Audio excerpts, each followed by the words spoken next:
Ce que j'aurais aimé savoir avant d'acheter le S&P 500. Eh bien, tout simplement que c'est une bombe à retardement, parce que même si tu crois que tu es bien diversifié avec 500 entreprises dans un seul ETF, au départ, ça te rassure, mais si tu creuses un peu, tu n'es ni diversifié géographiquement, parce que c'est 100% USA, et ni diversifié sectoriellement, parce que c'est la tech qui domine majoritairement. Et oui, aujourd'hui, tu as 10 entreprises qui représentent 35% de l'indice, et un indice qui est censé refléter 500 entreprises au départ.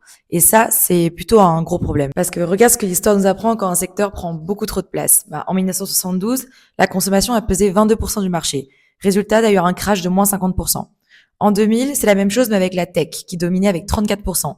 Et résultat, encore un crash de moins 50%. Et en 2007, c'était la finance avec 22%.